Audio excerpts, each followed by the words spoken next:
Meta Intro does not give financial advice. Information provided by Meta Intro is intended to be used and must be used for informational purposes only. Always do your own research on the companies that you apply to and the opportunities that you invest in. Hey, everybody. Welcome back to the Recruiting Niche Podcast.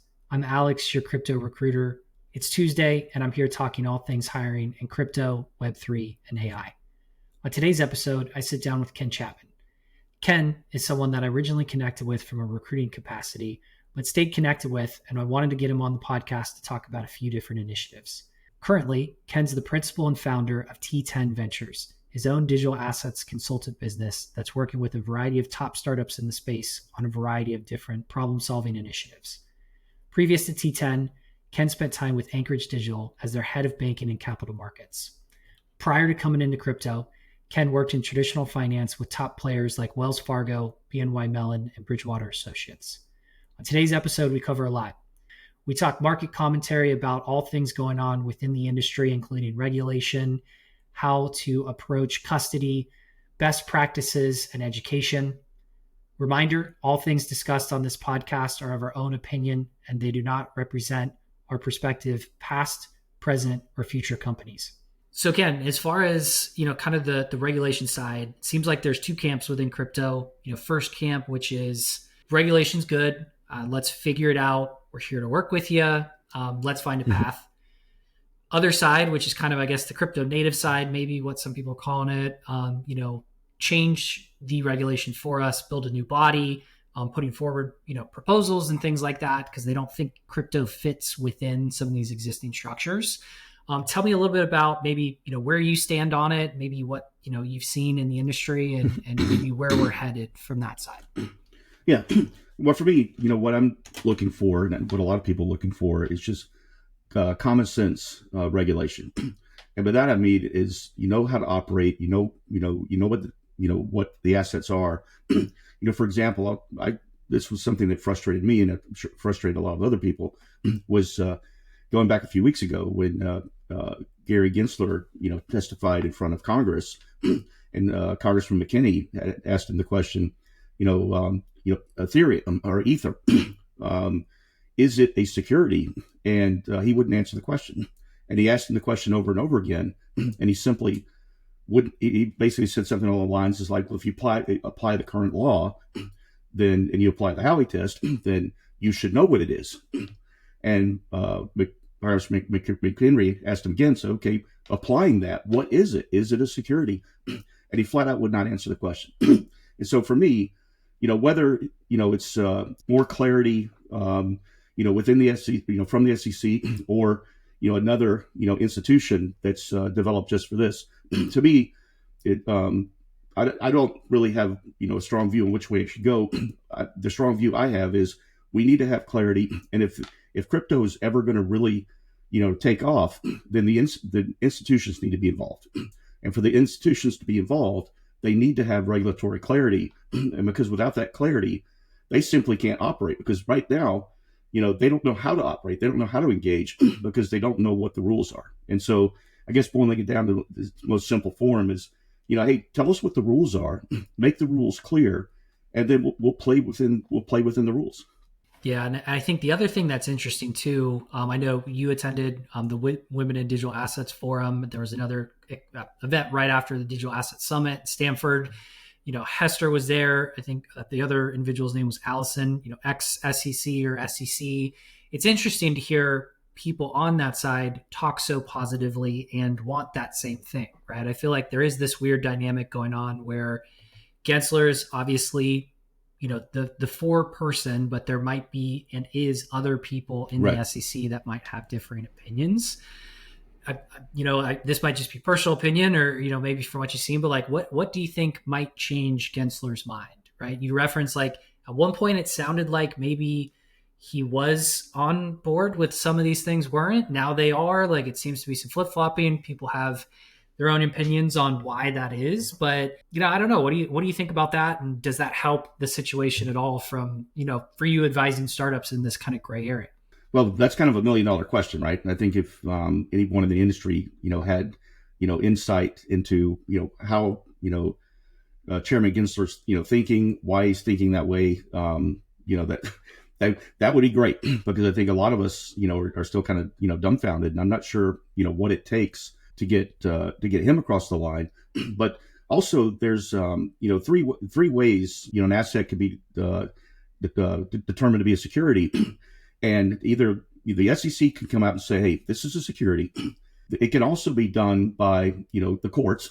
So going, through the courts, that's what's happening right now with Ripple and XRP. That's in the court system. And I'm actually looking forward to seeing what that result's going to be, because that'll provide some additional clarity. And then third way, something can be determined to be a security is Congress passing law. And so there's a number of bills that are working their way through Congress. There's a lot of testimony around this space. And I think that, just in the past week, there's been a lot of excitement around this space, especially when you had the CEO of Prometheum testified. And basically his view was that the current regulations, allow for, the current regulations work, nothing needs to change, which is completely different than what everyone else in the industry is saying. It's funny you bring that up. I just watched the Lorsham podcast with him, their CEO, Aaron, and then the guy from Paradigm.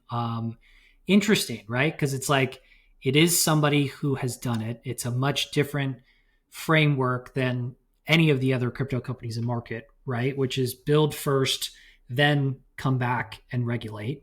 For the startups that you're working with, I think they're scrambling, right? They're like, hey, what do we do? Obviously, it sounds like you're helping them out with some of that, but I've seen a couple different forms, which is, we're going to work with it. We're going to understand it.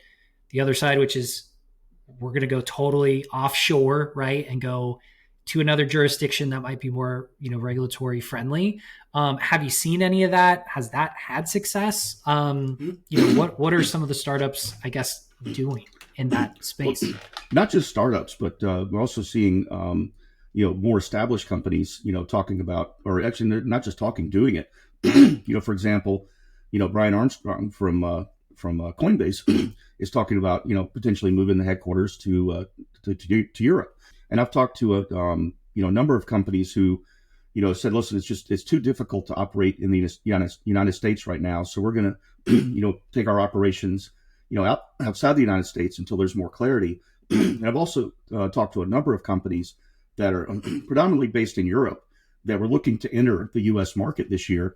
And basically they're postponing coming into the U.S. market just until they have clarity, because they don't even know how to operate.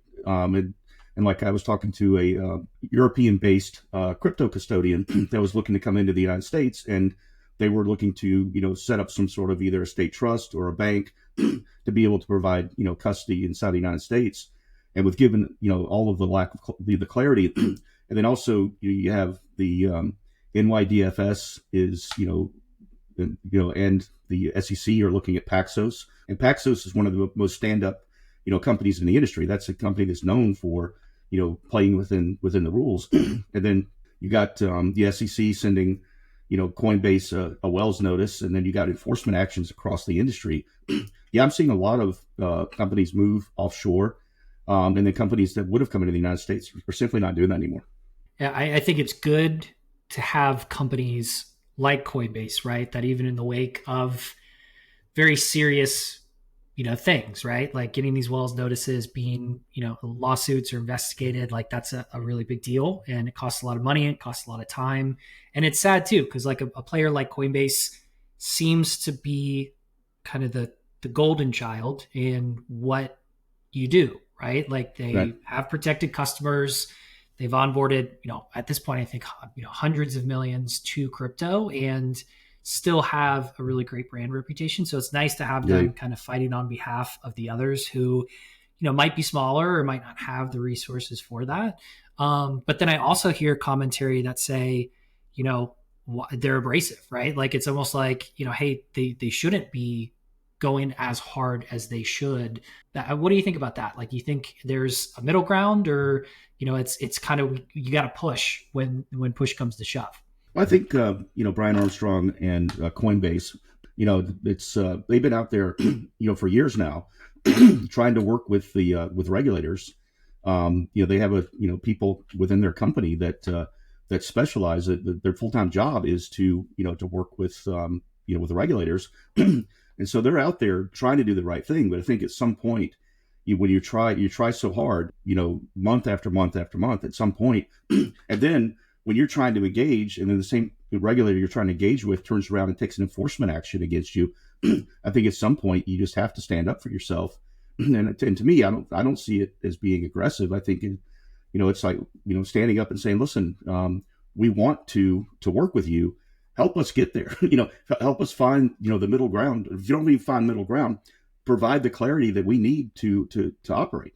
It's also been awesome. I mean, at least for me, this is my first experience where there's been so much, I guess, press or communication around what's going on, right? Like crypto 10 years ago, they weren't covering it like this. There wasn't resources being spent to really talk about what's going on.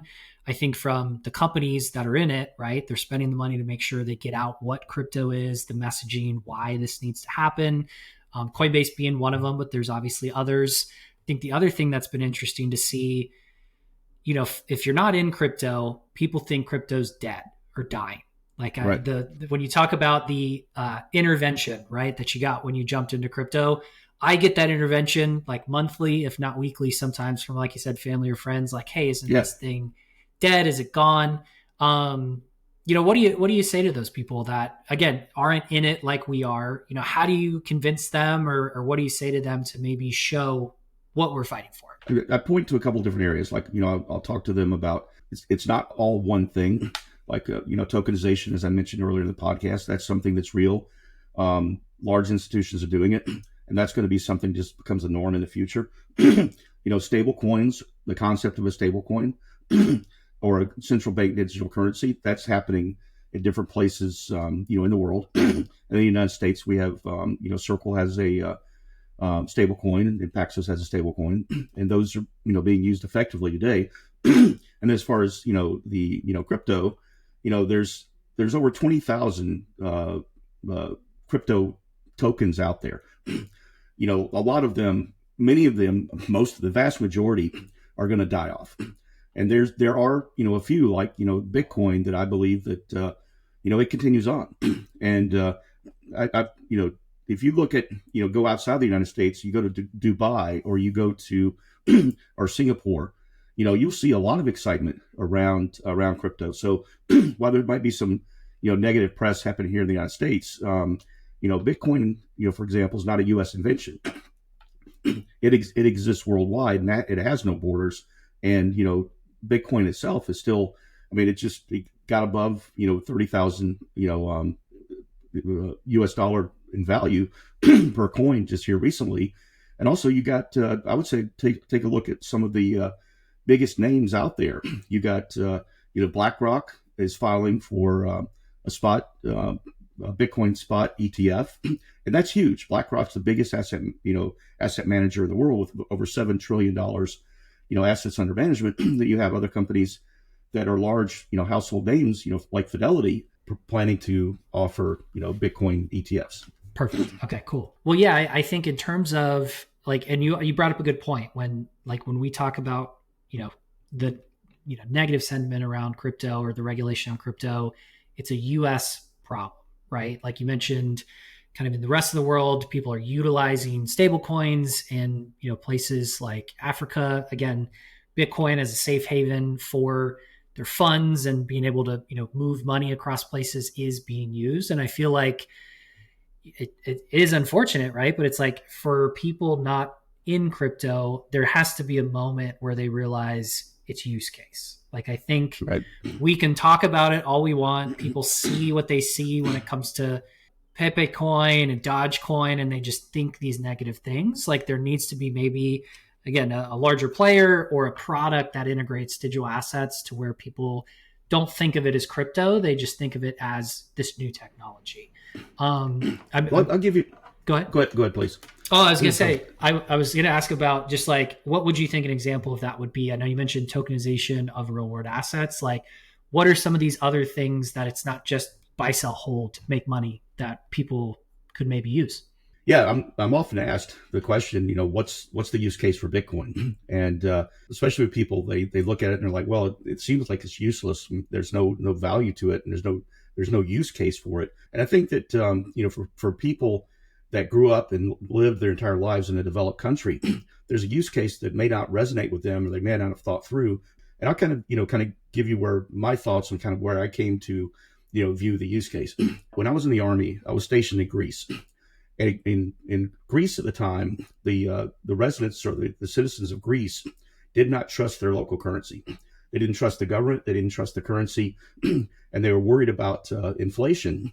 And I was in the U.S. Army, and I would get a paid portion of my salary. I get paid in U.S. dollars, like physical dollars, and I would get paid in $100 bills for the most part. And so I could take this brand new crisp $100 bill, and I could take that out in the local town, and I could get $120, $130 worth of products and services because they wanted that physical $100 bill, and they would take it home and they would save it, and that was kind of their savings account. And it was also a way for them to protect their wealth and protect their livelihood, and have something to fall back on if things in the government and things in the banking system went horribly wrong.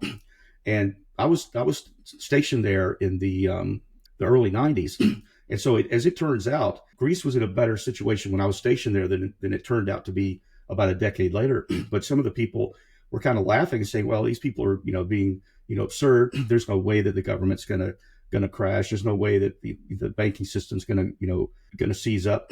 But that's exactly what happened. The government of Greece got into turmoil, and the banks at some points in time were not even letting customers withdraw any money. So these people that had taken those $100 bills that I'd given them, they had something to fall back on, and they could, during that period of turmoil, they were able to keep moving forward. And so when you look at developing countries, when you're looking at, okay, if I don't trust the currency of my country, what are my alternatives? Well, you have alternative. You could barter, I suppose, but then also having that crisp $100 bill, that's another one. But then also this Bitcoin, the advantage that it has over that $100 bill is that it's not physical. It's actually if you have to, let's just say you're in a disaster area or a war zone, for example, you're able to flee, or you're able to move and take your wealth with you, or your money with you.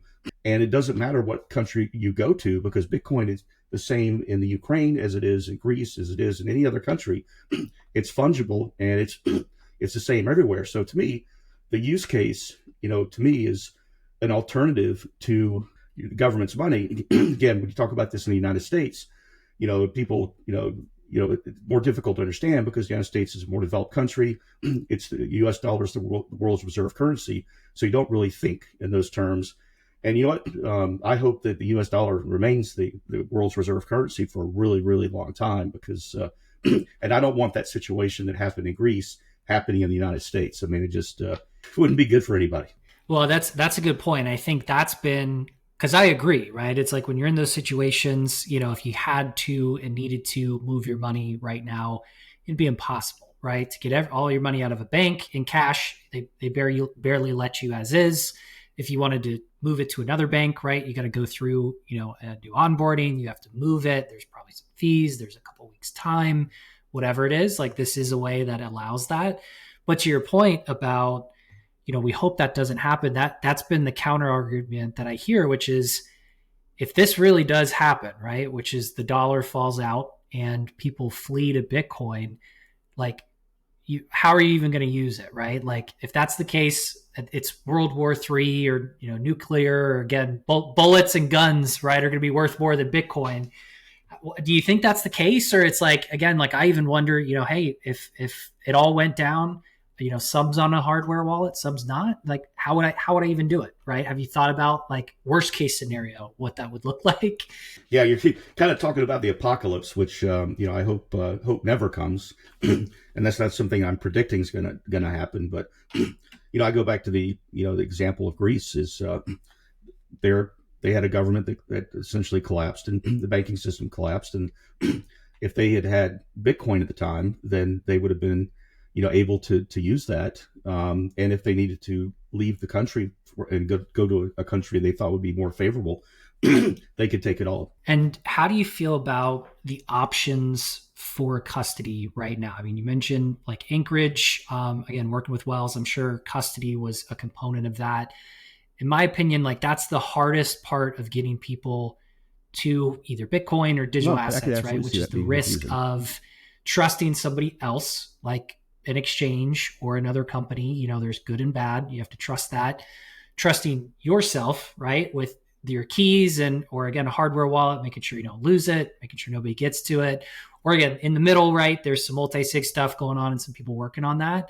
I guess, in your opinion, what works best? What should people be looking at that might be new? Like how did you get in that? How should you get like familiar around different custody applications?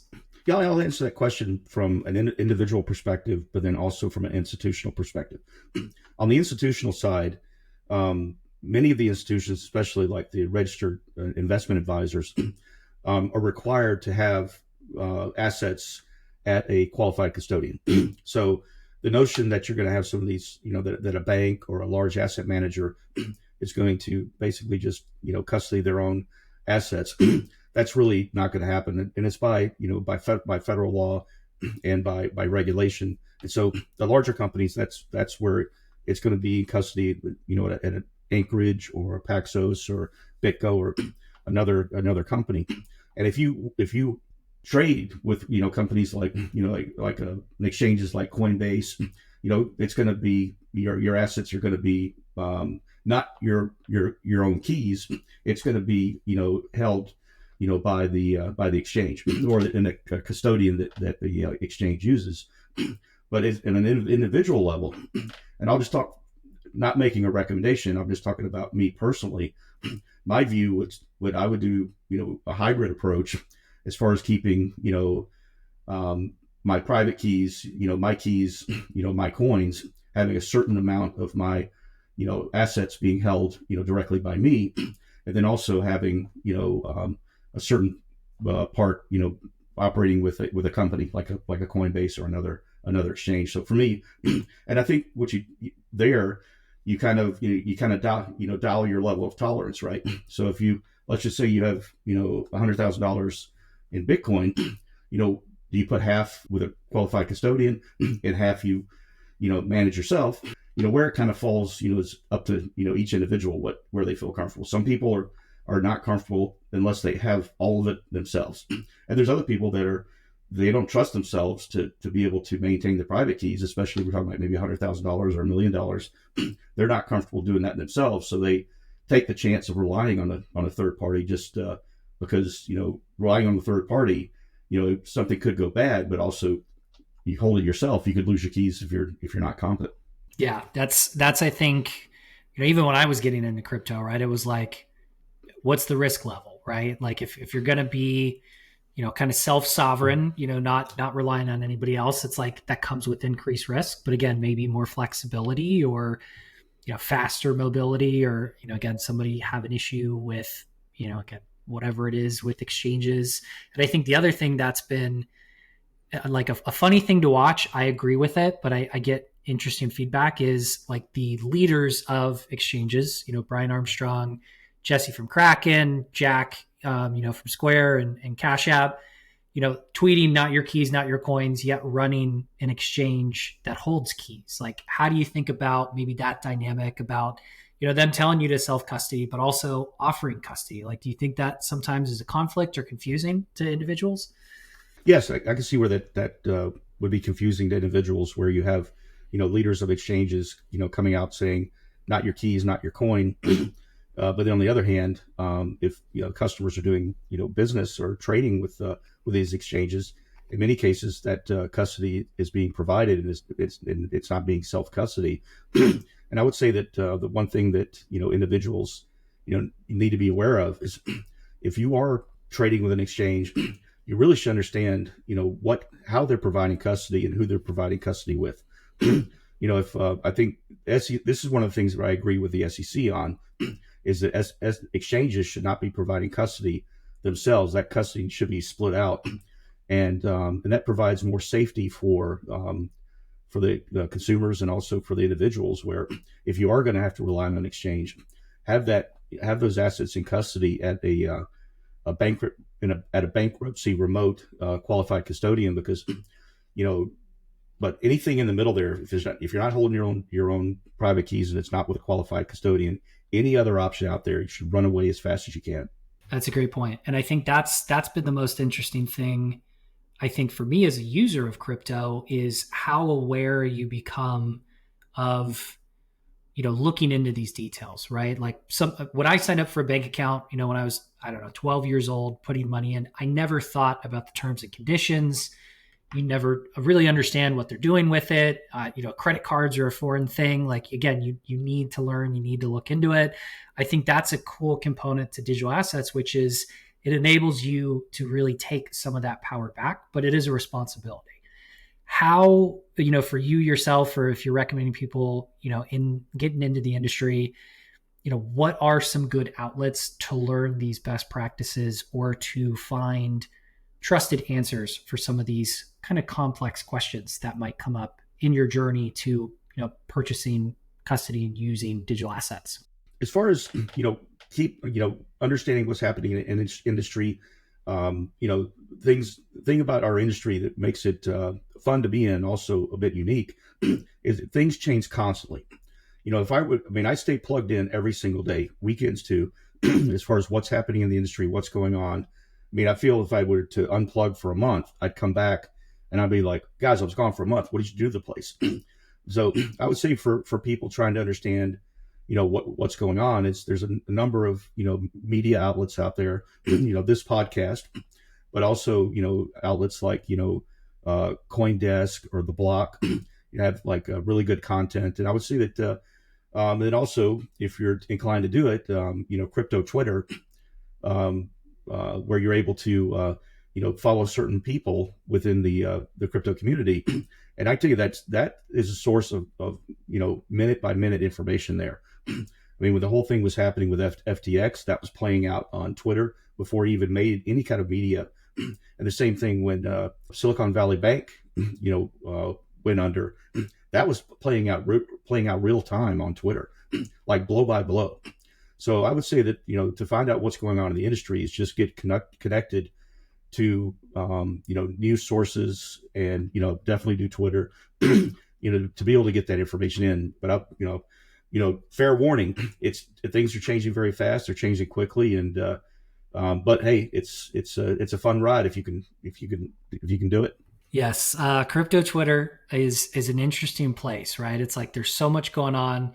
There is a science to figuring out who to follow. Again, there's accounts that have great details. There's a lot of accounts that's just the shit posting and kind of some weird stuff. You got to have a little bit of both, right? I think that's the fun of crypto Twitter. And I think too about learning in crypto. I think the feedback that we get from candidates trying to find their way, right, is it's a journey, right? You're never an expert. Even the experts say they're not, right? And you're always learning. And I think that's the biggest component, which is interesting about crypto right now, like for people looking to get into it, right? Which is, we're on the forefront of tech. There's been waves of tech, and this is one that we're in. I know you recommend it, but like, again, if you're talking to somebody coming from Web 2 or somewhere else that's on the fence about getting into crypto, what would you say to convince them to come join the dark side? Well, I wouldn't try to convince them, because I think it's one of these things, kind of like the Matrix and taking the red pill. You have to do it yourself. That it's got to be, you have to see it and decide this is what you want to be a part of. Because I've never ever tried to talk somebody into, moving into the space. I've had people come to me and I'll talk to them and, to give them my thoughts. But, I think that if you're going to consider it, I would get out and talk to as many people as you can, learn as much about the industry as you can, the good, the bad, the ugly. And then, also to get into the industry, you have to have some belief and conviction that, whether it be, blockchain as a technology, Bitcoin or other, crypto assets, you have to, believe that this has a future. It's real. It has a future. And, and if you don't believe that, and you're just getting into it to have a job, don't recommend it at all, because the industry is moving so fast. And if you don't have some sort of conviction and skin in the game, you're not gonna enjoy it. That's a great point. I think that, the two statements, especially like you said, when people ask you all the time, right? They see crypto and they get excited. Obviously, some of that excitement may have boiled down now versus, Yep. In 2021, everybody from my cousins to my friends from high school and middle school were like, how do I get into crypto? Let's go. Now I think it's a little bit more subdued, and I've had to learn and say multiple times, this is my opinion, right? It's not financial advice. And like you said, you got to make the choice. Well, it sounds like you're bullish, but I'm curious, with everything going on, bearish or bullish, if you had to pick one, you can pick in the middle too, for this next, couple years while we go through, some of this market and some of this kind of fight that comes with what we're doing. How are you feeling? I'll break it down. For tokenization of real world assets, bullish. Stable coins, bullish. For the top 10 crypto assets by market cap, leaning toward bullish.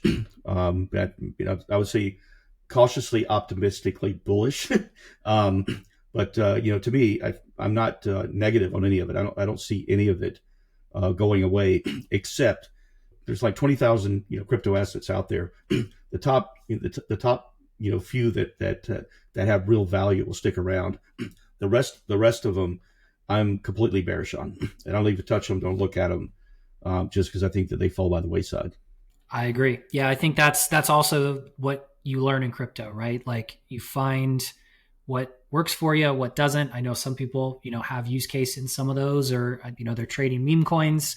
It's more of a fun thing. Like, I think, again, I'm in the middle too, where for institutions and retail customers, it's going to change, but in a good way, right? And I think that's for a positive. Well, as kind of tradition on the podcast, we always let the guest have the last word. By no means it's open game. Whatever you want to say, again, either to pitch yourself, pitch your consulting opportunity, any startups you're working with, anything you're excited about, advice, anything like that. You get the last word on the Recruiting Niche podcast. Okay. Well, I'd like to say, thank you very much for inviting me to be on your podcast. It's an honor to appear here.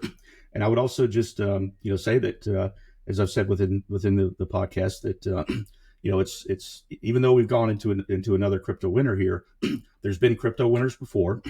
We've always come out of them, and the crypto winners are times where you see the people that have conviction, the people that are serious, continuing to build out the ecosystem, continue to build out the community, and I think we'll all be here together when this when it picks up again.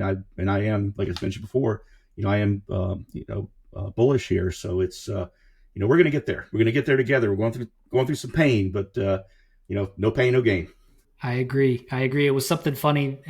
Brian Armstrong, we were at Coinbase, and some of the OGs at Coinbase used to say that, right? Like, earn your stripes. Bear markets are where you build. I know that might be an overused term, but it's cool to think when this is over, we weren't the ones that ran away. Like, we were the ones that helped push. And on the other side, like you said, it will get there. It'll be better when it happens. So, well, Ken, thank you for joining the Recruiting Niche podcast. To anybody listening, we're going to include Ken's links to his socials in the show notes so you can connect with him, as well as if you're a startup looking for some consulting advice from a top professional, definitely give him a shout. For the next episode, we're working to find guests. So if you're interested in joining, shoot us a message on Twitter, LinkedIn, Discord, or Telegram. We look forward to the next week's episode.